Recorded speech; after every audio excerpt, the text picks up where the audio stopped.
Hi, everyone. Welcome back. We're going to go over some basics of iridology. Iridology is a tool we'll be using through my school, Linda's School of Natural Health, and things that you're going to be learning as we go through this and how to look in your own iris. And anyway, here we go. Let's get going. What is iridology? Iridology is a science and study of the markings, colors, and fibers in the iris of the eyes to understand the health of the related tissues. So basically, about 65% of all the nerve fibers in your body go from the iris of your eye to your brain, through the body, and back up into the brain and back into the fibers of the eye. Actually, those are the nerves. So the fibers that are in the eye, they actually reflect the nerve tissue. And it's the only place in the body where you can actually see the nerve tissues from the outside. So it's very interesting, huh? Some history of iridology, just to get you rooted and grounded in how good iridology is and how it can be used. It has been an assessment tool for centuries. It has roots in Egypt, India, China, Russia, and Greece. Most of the developers of the science were physicians.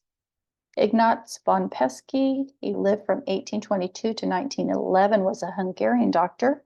As a boy, he had an incident with an owl where the owl his leg was broken during this incident somehow.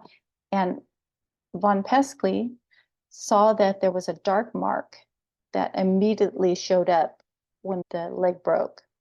So he took note of that, and as he grew up and became a doctor, he started applying that and mapping out the iris according to the different areas of the body.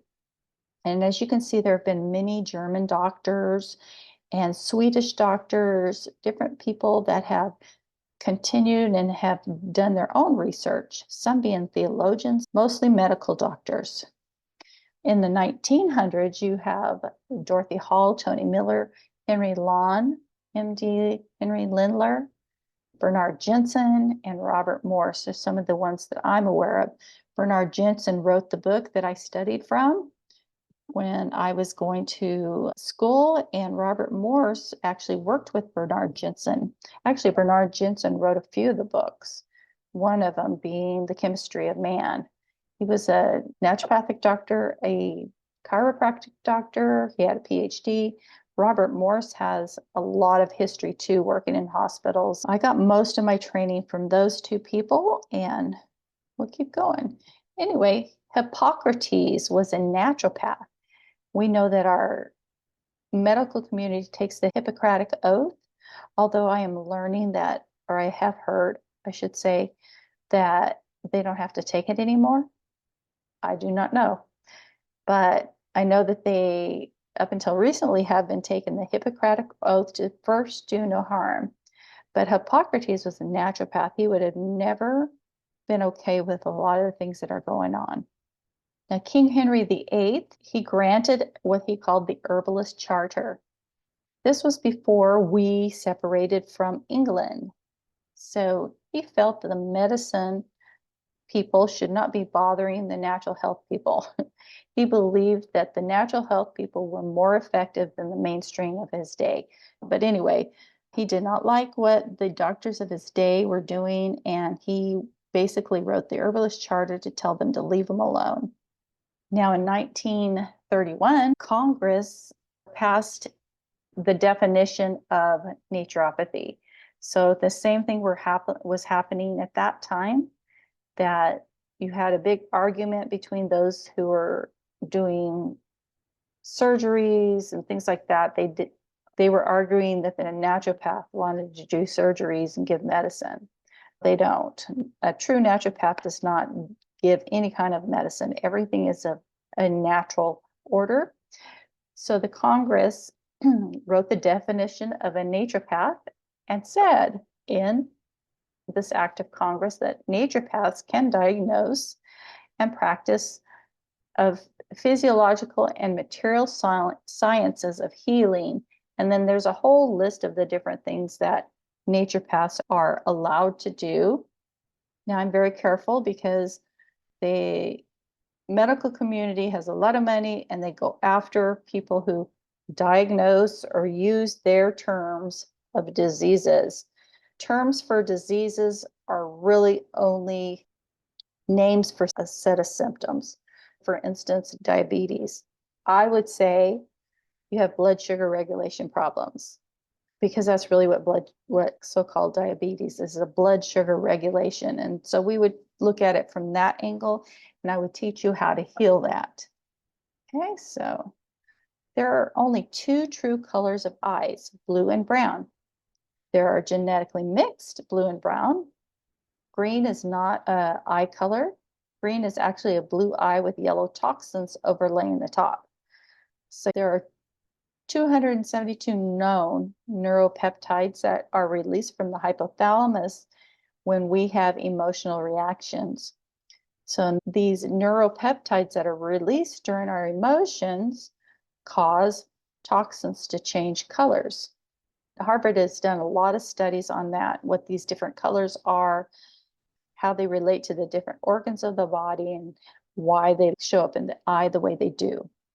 Person with a strong constitution will have lots of fibers. As you can see in the very middle, there's a pupil. Then there's another blue circle around that pupil. That is the stomach area. And then when you get that white line that separates that blue circle from the outside fibers, that is the autonomic nerve wreath. So those fibers that are extending from the autonomic nerve wreath out, those are the fibers that we're considering right now. They should be tight, and there should be a lot of them. As you can see, this person has a lot of tight fibers. There's not a lot of variation in the way the fibers are laying. They're straight and tight. This person has a very strong constitution, can eat poorly, smoke, etc. It won't affect them much. It won't affect them at first. Long term, that will affect them. However, they can also heal very quickly. And now a person with what we would say a weak constitution usually has a family history of chronic health problems. They have a lot of lacuna, those enclosed circles. So you look at their eyes and it almost looks like a flower with a bunch of petals. This person is genetically weak in not as a person, just meaning that their body needs a lot of extra support, more than the person with a strong constitution. They can do just as much as a person with a strong constitution, but they have to take really good care of themselves. They need a lot of support, and it takes longer to heal. Now, brown eyes, you cannot see the fibers because there are more layers of color. So we can still see variations in colors. For instance, in the left eye here, the one in the very left, you can see there are some lighter areas. So that's what I would be looking at, the variation colors, the deep crevices, and the rings going around the whole eye. That means something. Then you look at the one on the very right, you can see there are a lot of lacuna on that one. The straight lines, by the way, are called radar solaris. Sometimes those can indicate possible parasites. Here we go. Four main things that we look at: color variations, closed or open lesions. Are they closed or are they open? How deep and how wide are they? So a normal line or fiber, when you see it straight, tight, and no discoloration, that is a healthy, normal fiber. The tissues that's related to is healthy. Now, when you start seeing it starting to lift up a little bit, having some white laying on top of it, or the fiber is now white, that is what they call an acute stage. Many times these are very acidic stages, and your beginning stages of damage. You can have a lot of pain during that stage. Subacute is starting to get a little darker. Maybe in a blue eye, it would be a little more gray color. A chronic condition is deeper than subacute. It's darker in color, and you have substantial tissue damage at this point. Subacute is passing the pain phase. So there may or may not have pain at this point. tissue is starting to break down.